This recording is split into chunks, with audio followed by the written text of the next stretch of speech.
lively and impactful conversation about it at 833-288-3986. If you are outside of North America, you can always join us at country code 1-205-271-2985. You can, if you're watching the video stream on Facebook or YouTube, you can post your comments there. Jeff Burson will get those over to us on our shared document here online. You can email take2@EWTN.com. Text the letters EWTN to 55000. Might be a small data rate, but no matter where you are or what device you're using, you can get a hold of the program. And again, most of the people do so by calling 833-288-3986.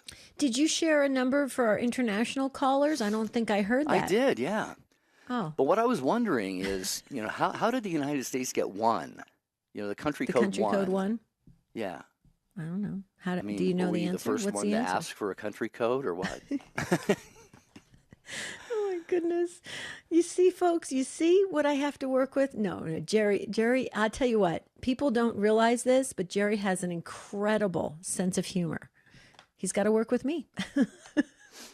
No, you do have a you are very quick-witted, I would call it. You're a little bit dry in your sense of humor, a little bit, if I may say so. Yeah. Huh? I think so, yeah. I'm kind of off the wall. I don't know what. Everything makes me laugh. That's why I want to meet Padre Pio. I understand he had an incredible sense of humor. He actually used to laugh at people doing silly things. Now, people would say that's kind of rude, right? Well, but if Padre Pio did it, I say it's okay. All right, phone lines are filling up. We have 2 lines that are still open for you to get through right away, talking about serendipity, things that have happened to you in your life by chance. Maybe you saw God's hand on that. Get a hold of us. Coming up later today on Kresta in the Afternoon. The Age of Enlightenment has been praised and reviled as a period when free thought undermined the authority of church and state and eventually paved the way for the revolutions in France and other countries. But out of this chaos arose a new generation of thinkers, the critics of the Enlightenment, and the Christian faith was very important to them. We learn more with Christopher Blum. Kresta in the Afternoon, 4 p.m. Eastern on EWTN Radio. This is a Messy Family Minute from Mike and Alicia Hernan. Have you ever felt like a failure?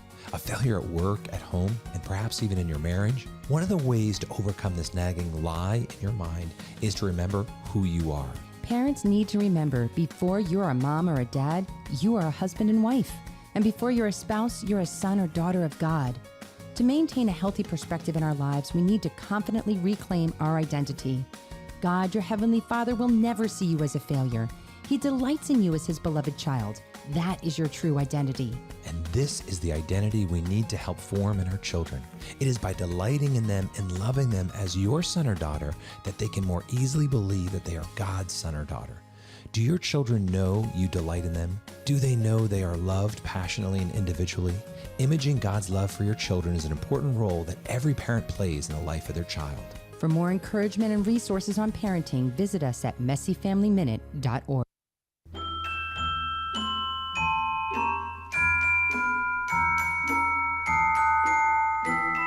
Hard to believe it is that time of year again. We hope and pray that you have a blessed Christmas season, remainder of Advent and Christmas, and into the year 2021. May God's rich blessings be with you and yours from all of us here at EWTN Radio. I want to point your attention to, and by the way, I don't think it's too late to get this in time for Christmas, from the EWTN Religious Catalog. It is ABC, Get to Know the Saints with Me by Carolyn Perkins. She introduces young readers to the communion of saints in a simple and memorable way. Each page includes an easy-to-read letter of the alphabet and a charming rhyme about the life of the corresponding saint in heaven. And by introducing these holy men and women alongside friendly and approachable illustrations, this delightful book helps the saints become relatable and inspirational to young readers. So check that out, EWTNRC.com. Remember, it's still Christmas shopping time. Shop Catholic, buy Catholic at EWTNRC.com.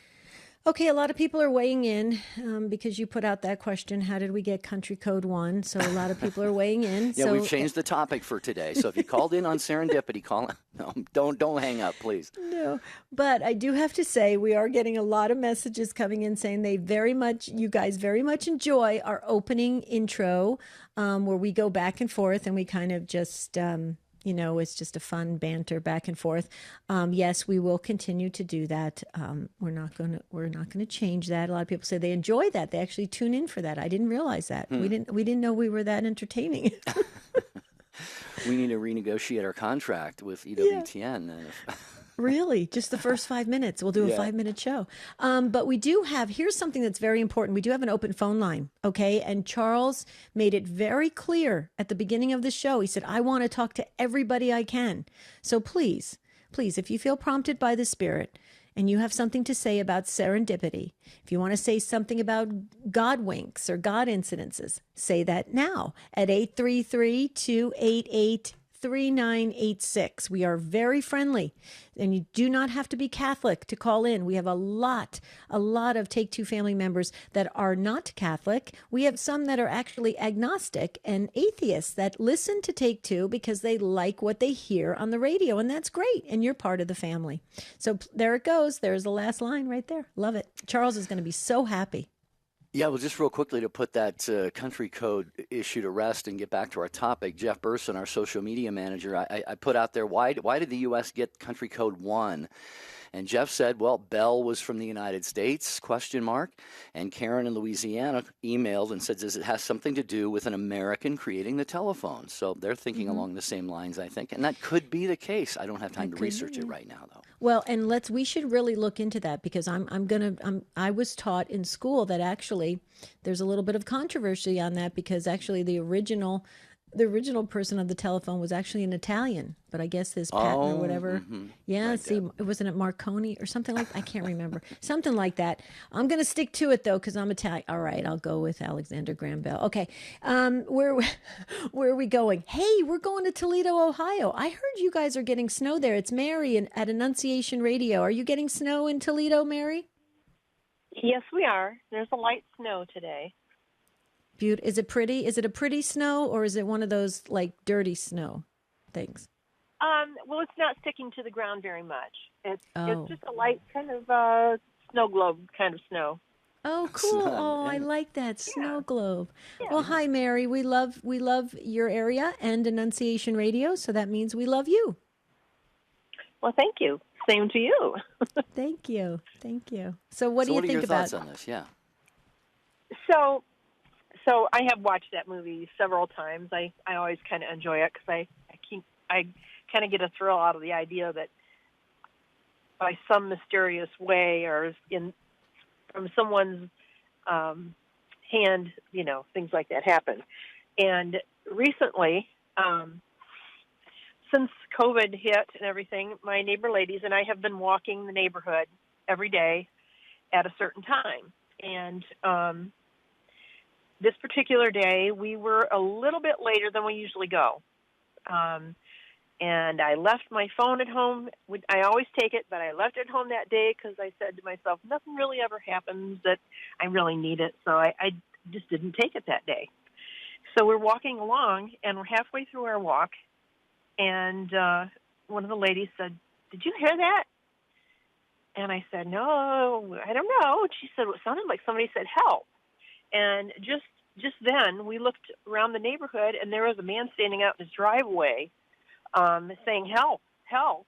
And so the three of us ran up to him and said, what can we do? Do you need help? And just as I did that, I could see flames shooting out of the back of his house. His house was on fire. And wow. He was kind of impaired. His health was impaired, and he didn't have a coat on, didn't have his shoes on, and he was obviously a little confused and wasn't sure what was happening, and the smoke was billowing out of his garage, and I said, we have to get you out of here. So we were coaxing him down the driveway. He could barely walk, and so then one of us ran over to the neighbors and had him call 911 because I didn't have my phone, and everything transpired. The police showed up, the fire trucks came, and the whole back of his house burned out. Mm-hmm. And the poor guy was by himself. And as we were standing there for a while watching everything transpire, we got to talking among ourselves that if we hadn't left a little bit later that day, and if we hadn't been in that place at that time, there was no one else on the street. There was no one else out. And this poor guy might not have made it. You know, he might have tried to go back in his house or something. Right. And we just thought that was, I just knew it was the hand of God in there that made us be there at the right time and that we could help him. So that's my story for today. Wow. Well, that's not just your garden variety story, Mary. That's fantastic. You and your friends were, in a sense, used by God in a very special way to be actually heroes. Maybe, like you said, perhaps saving this man's life. Certainly, it sounds like saving a little part of his home. And it just made me think that,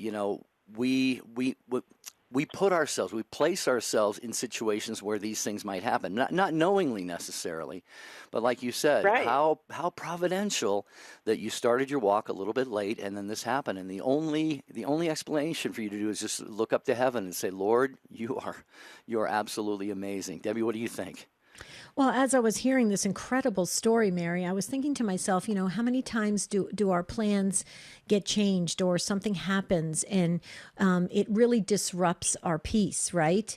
But then I hear your story and I'm thinking, wow, and it was just the right timing to really be that, like Jerry said, be that hero for that person.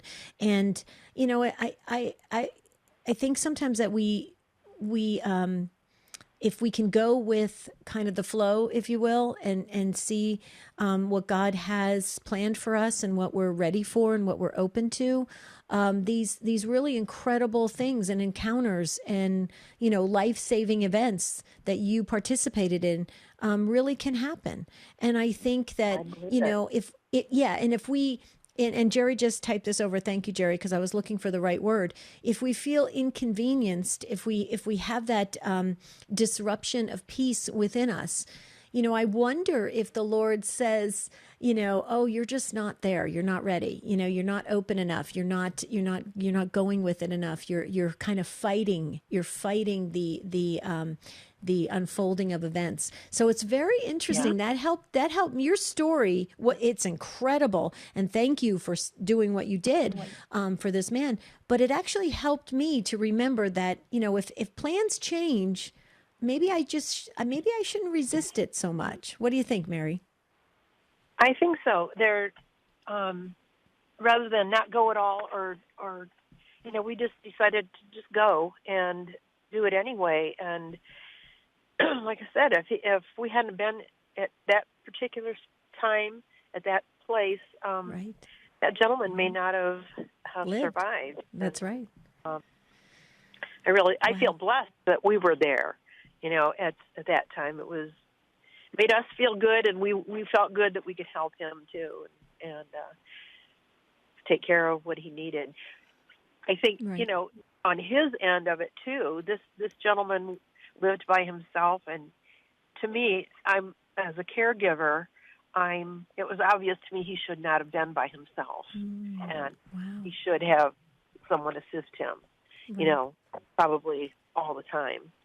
So it was an incident that happened to him that caused his life to change as well. Mm-hmm.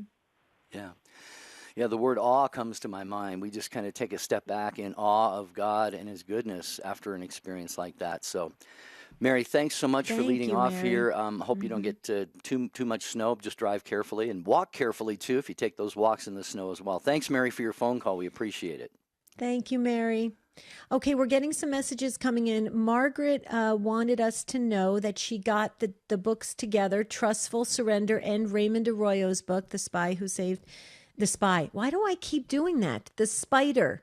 I think I want to make it like a spy mystery thing. The Spider that saved Christmas. Thank you, Margaret. Thank you so much. Yeah, those books were kind of paired up together. And then also, real quickly, Jerry, we're getting our Italian Take Two family members. They are correcting me. Yes, I said Marconi. It was close enough, okay? They said it was Antonio Meucci, who had the design on the talking telegraph, and then that ran out. So Bell got credit. So it was Antonio Meucci. So Bell was in the right place at the right time, I guess. Yeah, talk about serendipity, huh? Okay, let's continue along here with Teresa. Teresa is in Wake Forest, North Carolina, listening there on AM 540. Hi, Teresa. Welcome to Take Two. Hi, you guys. I'm so glad Howdy. to talk with you. Likewise. Hi, Therese. Well, hi.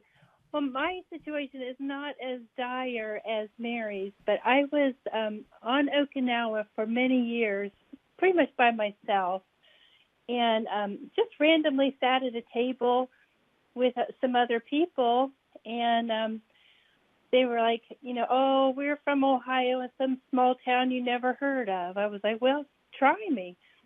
And they said, oh, I'm from Coldwater, and my wife is from Salina. Two places nobody's ever heard of. And I said, well, my goodness, my father is from Salina, and my mother is from Coldwater. And the most amazing thing, we shared some more. They had each gone on a date with my parent. He with my mother and she with my father.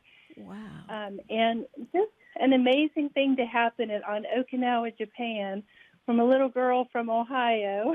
Mm-hmm, mm-hmm. And it would just touch my heart that God was saying, you're not alone, no matter how far away from home that you get. Right. Okay, so I was always looking out for.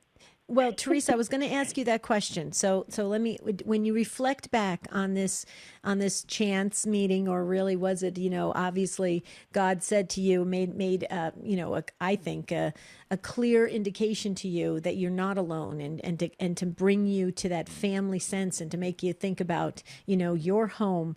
When you reflect back, besides that, do you see other kind of stamps of God, if you will, or God, different things, or did you stay in touch with these fine folks, or anything else that you can relate to this story? Because I think that when God does these things, I think there's even more to it. Like, we don't spend enough time reflecting on the future of that. Any more reflection on that? Well, yes, I'm one of 8 kids, so yeah, typical cradle-born Catholic. And when I left home from Ohio and went to Japan, I kind of left a lot of my faith behind. I didn't really know how to do it on my own.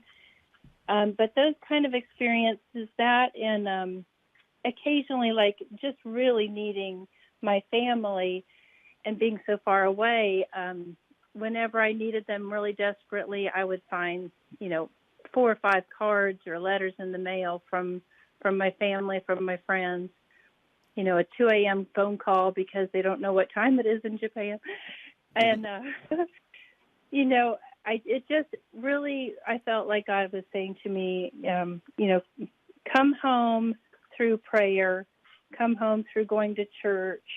The church is the same in Japan and other places that I've traveled as it is in my little town in Ohio.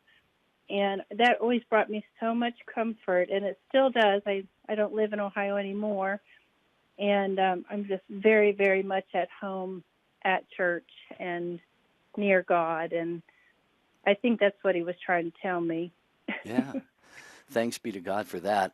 I mean, how amazing is this? It'd be one thing if you were somewhere in Ohio or in many places in the United States, but you're all the way over in Okinawa, Japan, and you not only meet these people from your parents' individual separate hometowns, but they had dated each other at one time as well. That is just phenomenal, Teresa. Thank you so much for calling up. Your call was right on the money here for the topic that we're talking about here today on Take Two with Jerry and Debbie. Have a blessed remainder of your Advent and a beautiful Christmas season with you and yours in Wake Forest, North Carolina. Hope you're in touch with these friends as well over the holidays. So amazing, Debbie. This is the kind of thing that God does in our lives sometimes. It's making me think of all these people I've met in my lifetime, and it's like, wow, God really, he has an incredible plan. Let's keep talking about it. Do you believe in serendipity? This is what we're talking about on Take Two with Jerry and Debbie. Please join us. Call us.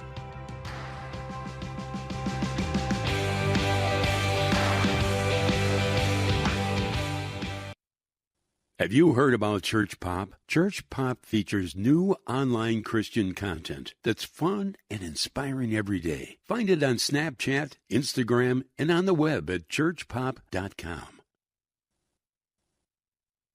'Tis the season for Christmas programming. Join EWTN Radio Christmas Eve and Christmas Day for the 48 Hours of Christmas with Mother Angelica. You ever notice everybody says around the middle of dinner, oh, I'll never eat again. Then they go for the pie. Oh, I'll never eat again. Oh, I'll never eat again. And there they are, 2 o'clock, 3 o'clock, and they're still eating, and they'll never eat again. The 48 Hours of Christmas, Christmas Eve and Christmas Day on EWTN Radio. The Reason for Our Hope with Father Larry Richards. Do you know Christ? Do you know him intimately? Like you know your wife, like you know your best friend, like you know your children. And if the answer in your heart of hearts is no, I haven't a clue, then you haven't even begun yet to live the purpose of your life. And that's what needs to start happening. You gotta deal with that question. It's the most important question of your life. And again, it's gonna take you time. You know, how do you fall in love with anybody? Those of you who are married, you didn't get married to your wife by meeting her once and giving her 45 minutes to an hour once a week. You spent time with her. You got to know her. So the same thing has to happen with God. You got to ask that question, and it's going to take you time, but you got to do it. You got to answer that question. My thing is always seek truth, because truth will always lead you to God. I'm Gloria Purvis. I'm Monsignor Charles Pope. And I'm Deacon Harold. The Morning Glory team asked the question, who was St. Nicholas? Tomorrow morning, 7 Eastern. Now back to Take Two with Jerry and Debbie.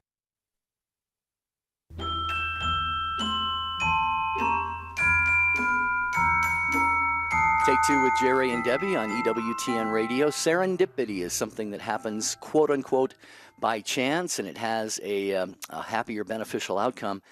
Mike, we're going to get to you in a second. Elaine, watching the video on Facebook, says, I stopped my car on a trip to use the restroom. I ran into an old family friend. That friend gave my phone number to his friend. That person became my husband. Wow. That's serendipity, folks. Okay, That's what we're talking about. Okay? That is a great one. That's a great one. That's from Elaine. Yeah, Elaine Thank watching you, on Elaine. Facebook. Yeah. All right, nailed Mike it. is in Erie, Sorry, Deb. Mike is in Erie, That's Pennsylvania, listening on 92.1 FM. Hi, Mike. Welcome to Take Two. Hi, Mike. Hi, Jerry. Hi, Debbie. Howdy. Hi. How are you? Good. How are you? Doing well. Love the topic. I just want to start with a quick prayer. Hopefully I say the things that you want me to say, God. So I heard you guys were asking for the call, and so I called in. And the real quick story, because I only have a couple of minutes before I go back to work, is I have an uncle who's been active in AA for a lot of years. And at a family party, he said, why don't, you got to look out for this guy. He's in the Carpenters now. He'll be working around, if you run into him, try and take care of him, whatever. And because he's under him in that AA program. And so I'm working with a guy, and we're talking, and I'm evangelizing him a little bit, not being pushy or whatever, but he's asking me about, what I think about this, what I think about that. And I'm like, well, I'm working on being a Catholic. We're raising our kids Catholic. And it turns out that my uncle sponsors the guy. Now, I live in a small town, and it's a small community, so maybe that's a coincidence, but maybe it's serendipity too. And he's talking about, these relationships that he's in and some of the things that's going on. And, and I said, I try to explain to him with charity what we believe, and trying to explain to him the idea of telling somebody, about in a loving way that they're not doing something right, and trying to just have that conversation. So hopefully, where we cast our seed, maybe there's rich soil. I don't know. So that's what I wanted to share. Okay, so if I want to get the details here straight. I know you got to go, Mike. But this, you're the sponsor of the coworker is your wife's uncle. Is that right? Yeah. So it's just okay. it's like you can't slay a cat in this town without learned into somebody's cousin. But, I mean, sometimes, you know, you look at something or you feel something that speaks to you, like you said, when you said ask for callers today, you said if the Spirit, Debbie, you know, it says if the Spirit moves you to call, you know what I mean? And the Spirit's done that a couple of times with your program. You know, so I love when you guys banter as well. So I do think you're both funny. And I think it definitely is, you know, American ingenuity that where the country won, you know. Okay. Well, thanks for weighing in on that, Mike, too. But yeah, what a beautiful story. And I have known, Debbie and I both know people in 12-step programs and the importance of having good sponsors, people who have been down that road, traveled that road, who have maintained sobriety. It could be a very, very difficult thing for some people. So yeah. And he's been with that sponsor for 6 years. Okay, so great. You know, it's kind of like, you know, and I've been married to my wife for a lot longer, so, you know, I haven't run into him yet. So it's all about timing, when the timing is right, you know. So God puts the people there when they're supposed to be there, and all you can do is cast the seed. If it falls on, you know, thorny bushes, then it falls on thorny bushes. If it falls in shallow soil, it falls in shallow soil. But it's your job to cast the seed. Because I've had experiences with the living Christ, you know, with people who are so imbued that it has moved me to meet Christ, and hopefully I'm not shallow soil. Yeah. So I'm trying to do that work.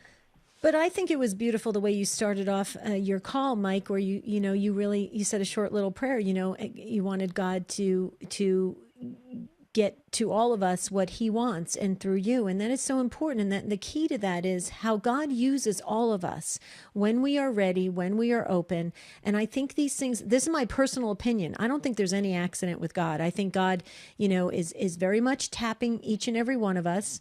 And when we are ready and open, he will use us in some very minor ways, but then in some very extreme, heroic ways, you know, quick thinking, quick acting, you know, situations. And I think it's our job to stay, you know, no pun intended, because we're on radio, but stay tuned in to God. And it's really important. So I just love. He can't use you if you're not ready to be there.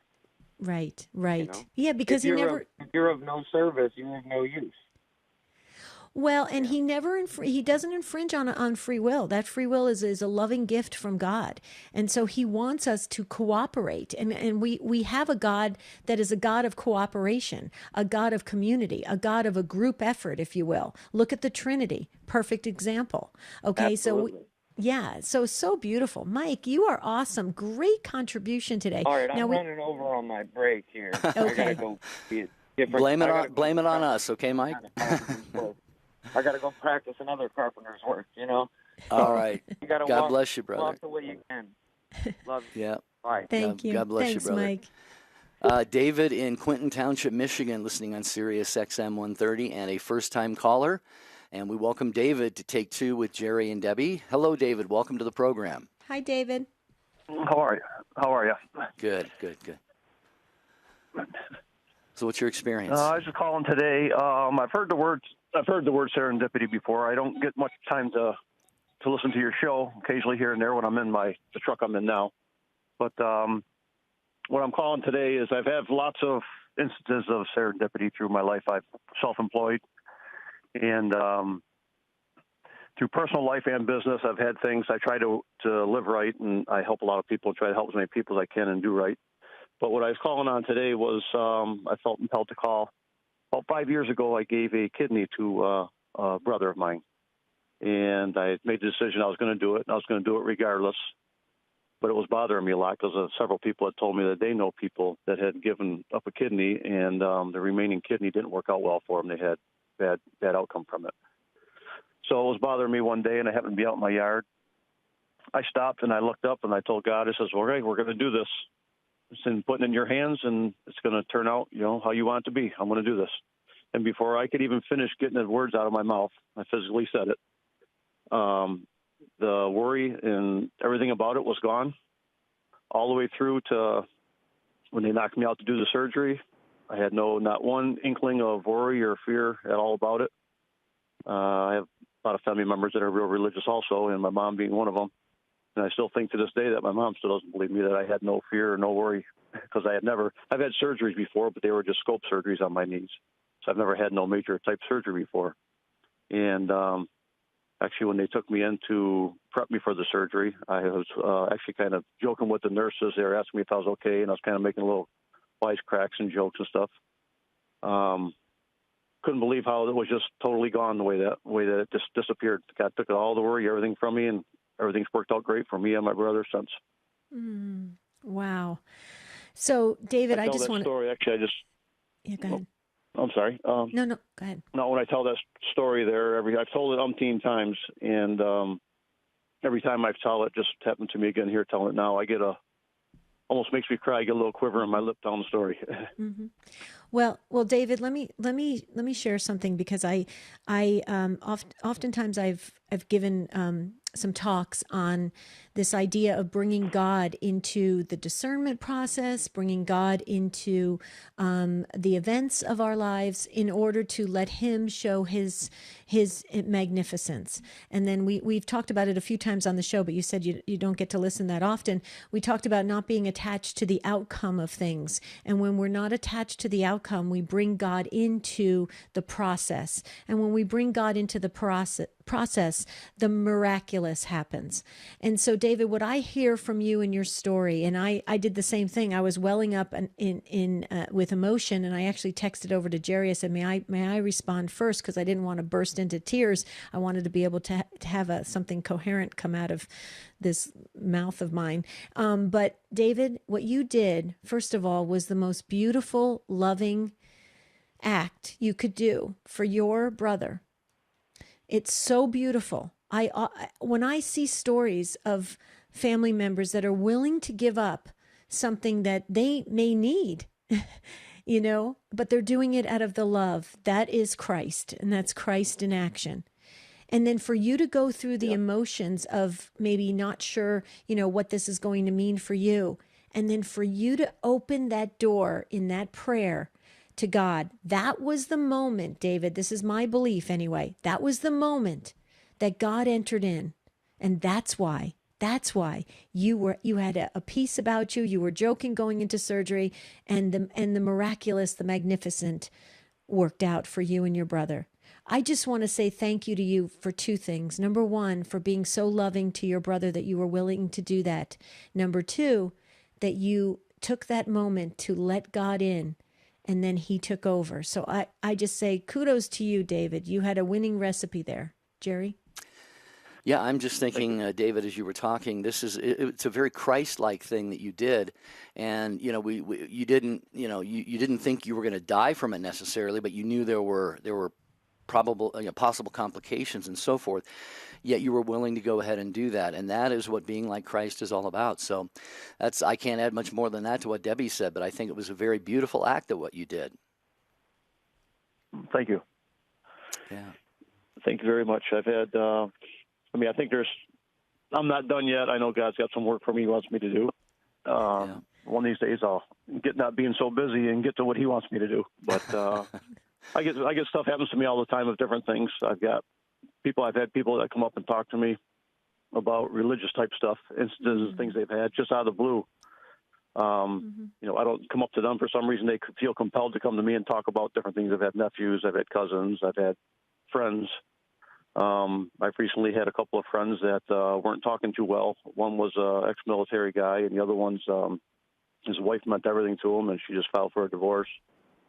And I'm actually still presently going back and forth, talking with them, keeping in touch with them. Neither one of them live in other states, but that we're talking about ending it, and so I'm working with them on that. And so I get funny how I think God has definitely works through me for sure on stuff. Yeah. Well, you got a leader's I'm not sure name. what His plan is, what He wants me to do, but yeah. But think about it, David. You're living up to your name. you're a leader, and people will look up to you, and your life experiences will help others. Keep telling your story. Keep sharing. When the Lord will give you those tools and the things to say. He does it for our ministry all the time. Jerry and I go and we interact every day. And, people think, that was brilliant of you, Jerry, or that was really great, Deb. We pray all the time. We are constantly turning it over and saying, God, whatever you want others to hear, just let it, if it can come through our mouths, that's great. And that's what God will do. And he's doing it with you, David. So there's more to come. God doesn't stop. He will use you until the day you take your last breath. Just warning you. It's a good and we warning. hope that's not for many years, David. Thank you so much for being part of the program. Talking about serendipity, things that happen by quote-unquote chance that have a happy or beneficial outcome. Joseph from Baton Rouge sent an email to take2@EWTN.com. Jerry and Debbie, my serendipitous story is not my own, but my grandfather's, who is now deceased. He fought in World War II in the Pacific on the island hopping campaign. The only battle he didn't fight in was the Battle of Iwo Jima, which he missed because he caught dengue fever. I think that's how you say that, dengue fever, and almost died. As we now know, the Battle of Iwo Jima was one of the most deadly battles in the Pacific, where 1 in 3 Americans died. My family and I believe that this near-death experience was God's way of saving him from this battle, allowing him to survive the war, come home, and start our family. That's from Joseph. Wow. Amazing. See, these stories are great. This is the kind of stories we need to have around the dinner table during the Christmas holiday. Let's think about that, folks. It could really help others. Let's hear what Kristen has to say in Springfield, Missouri. She's been waiting so patiently. Hi, Kristen. I thought of two things. I was calling about one, and I thought I have to share the other if it's okay. They're both brief, but really wonderful things and testimonies of God's grace in our lives. So the first one, our baby was going to daycare, and it's a wonderful daycare, but she was overwhelmed. She just isn't ready for that environment yet. And it was a Thursday in October, and I kept having the thought, we need to make plans. We need to have a backup plan. We need to make a change. And I couldn't shake the thought, and I thought this friend from church, a mother of a large Catholic family, popped in my head. And I thought, why would I ask them? They have so many of their own. But I sent her a text message, and immediately she and her husband responded, and she said, absolutely, we'll care for her. And so I didn't even talk to my husband before making the decision, because I just kept thinking I needed to make this decision right away. And so she started the next day, and that was a Friday. Well, the following Monday, there was a positive COVID case at the daycare, and the daycare shut down for a month. Wow. Yeah, Debbie and I are both just... But Kristen, I thought the call dropped. Yeah, No. We were just looking at each other going, because on Skype going, wow, that is amazing. Kristen, so that was a really urgent, immediate Holy Spirit prompting, correct? Yes, absolutely. And I told my husband, and he said, well, I'm glad you didn't talk to me first, because I would have told you to wait. But thankfully, everyone at the daycare is okay now, and they're reopened. And then our baby is doing wonderful where she is, and hopefully in the fall she can go back when she's able to toddle around and play more. But it just was breathtaking, really. Just I couldn't believe it when I found out on Monday. I could believe it, but I was amazed. Well, so then that's the first thing. The other thing is there was a while back, I was at a point of decision for a very serious thing, and it was about 10 o'clock at night, and I didn't know what to do, and I suddenly saw myself in the Adoration Chapel at my parish, and I was crying out to God, and I said, Jesus, please help me to know what to do. And immediately at that moment, I got a text message from an unknown number that I didn't have saved in my phone saying, keep praying, God will answer your prayer. And it was from 2 sisters from our parish. And they're dear, wonderful sisters, nuns, and they're my friends now, wonderful. But at that point, they had never called me, never texted me before. But at 10 o'clock at night, right after that prayer, it was life-changing, life-changing. So, Okay, Kristen, I have a question for you. Are you close to your guardian angel by chance? I do pray that prayer every day. Yeah. Okay, so let me share something with you, Kristen. This is very interesting. When you have a relationship with your guardian angel, when you're aware that your guardian angel is active in your life, okay, these promptings come from the Holy Spirit, but they are for lack of a better phrase, they're transmitted through your guardian angels. So these promptings that come from God, so that makes sense. Mm-hmm. Yes. So you definitely have an incredible relationship happening, Kristen. Be very, as you are, tuned into all that, because that's huge, and that will only continue to grow and deepen and get even more, very obvious for you. I just wanted to let you know that, and kind of in line with that, Kristen and Jerry, I just got a message when we were talking to David. If you're still listening, when I shared that good warning about that God will use those up until their very last breath.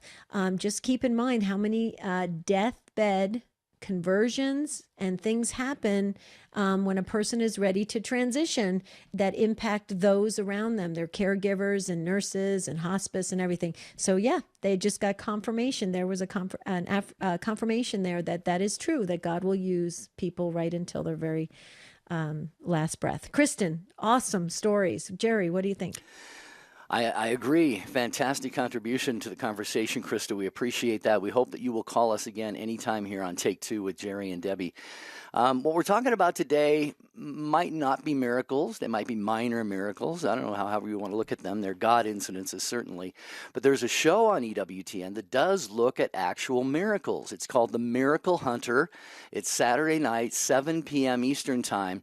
Michael O'Neill is the Miracle Hunter, and this week he speaks with Father Edward Looney, author of A Heart Like Mary's, and Father John Horgan, author of His Angels at Our Side, Understanding Their Power in Our Souls and the World, speaking of angels. So that's The Miracle Hunter with Michael O'Neill, Saturday night, 7 p.m. Eastern, on many of these same EWTN radio stations. Okay, we're going back to the phones, and Patrick is up next in Erie, Pennsylvania. I wonder if Patrick knows Mike from Erie, Pennsylvania. First-time caller. Hi, Patrick. Hi, how are you? Good. How are you? I'm blessed. Oh, Good. Cool. Love that. So what do you think about this conversation we're having? On the serendipity, I had a short little story to tell you. I'm a parishioner at St. Joseph's Church, Bread of Life Community, and what's funny is the serendipity, or people call coincidences, is really just how God's hand is in everything, and how the Holy Spirit is speaking to you in those things. And my story, Monday morning, I kind of woke up, just had some financial troubles in my head, kind of just short on money kind of thing, just bugging me. And then I had gone and checked on my truck at the garage. Well, then I stopped at church at St. Joe's, and the ladies there just brightened my day. And so I stopped there, said hi. And as I was leaving, I'm at St. Joe's, Father Larry Richards has a 24/7, 365 adoration chapel. And even through COVID, you can go in there and expose the Eucharist and pray and be with Jesus, and you're, do whatever you want and pray. So I was leaving the office, and I thought, you know what? I'm going to go say hi to Jesus and talk with him a little. And so I went to the adoration chapel, exposed the Eucharist, and I prayed. And I didn't pray about the money. I didn't ask for anything. All I went was to do is to thank him for, like the other caller, I was hoping I wouldn't get choked up. But to me, the Holy Spirit and, recognizing and speaking with Jesus is a very, intimate thing. So all I did was went there to thank him. And I even wrote in the prayer book, thank you, Lord, for all that you have done for me. And then I left the chapel and driving home, and not like 30 minutes later, another parishioner from the church texts me and basically offers me a job to make some money, because I'm a stay-at-home dad. I have 3 beautiful children and wife, but I do self-employed. I do side jobs. And so this parishioner texts me and basically, for money, to give me money for a job. And I texted my wife, and I'm like, God is so good. Like, it's sad that there are people that don't know Jesus and don't have a relationship with him to let alone, see how the Holy Spirit speaks to us. And I just wanted to kind of add that on the serendipity topic. Patrick, you actually were reading my mind, brother. I made a couple of notes to myself here, and I wrote to myself, the more we spend time with Jesus, the more sensitive we become to his promptings and actions in our lives. Like you said, sadly, there are many people who would go through life, something like this would happen, and they would say, oh, that's interesting. What a coincidence. But when you know Jesus and you know his goodness, his generosity, his mercy, his providence in our lives, you latched onto that right away, of course, because you're a man of faith. And we need to be returning to God our gratitude for these things that he does in our lives. And so, Debbie, I think that's the more we know God, the more we're going to see his fingerprints on everything in our lives. Absolutely. And Patrick, thank you so much for sharing today, and thank you for being a stay-at-home dad. I think it's so amazing. You get that precious time with your children, and that is, wow, that's incredible. But I just want to say real quickly, all of the stories that we're hearing, people are welling up with emotion. Okay, and if something is truly by chance, you probably won't have that kind of emotion attached to it. The emotion comes from the connection and the love that you sense from God and that you're feeling for God. It's a beautiful thing. We need to tell more of these God stories where you can see God's hand in things, where you just know God was using you, where you know God is loving you. I think it's beautiful. We need more of that. The news media never covers anything like this because if it has something to do with God, they stay far away from it. So that's where we at EWTN, we need to step up our game and continue to have these great conversations. Patrick, thank you. That was awesome. Jerry? Okay, we are coming up on the closing music on the program. I so wish we could get to Berta in Panama City, Pennsylvania. You've got something beautiful to share, I'm sure. Berta, please email us at take2@ewtn.com and Panama City, Pennsylvania. I might have said Florida. Is there a Panama City, Pennsylvania? Anyway, Barb in Orlando, thank you too as well. Yep. Tomorrow, another impactful conversation, I have no doubt, Debbie. We're going to talk about nativity scenes. We're hearing all this controversy of the interesting nativity scene coming out of the Vatican. Well, we're going to talk about your personal creches and also all around the world. So join us for tomorrow's show. We know it's going to be wonderful. Send us your pics of your nativity scenes. We always love that. Let us know if we can use them on our social media sites. Please like us on Facebook, Jerry and Debbie Facebook page. We got so many things planned for you there as well through Advent and Christmas. Jerry? And we offer life coaching as well. For your free consultation, go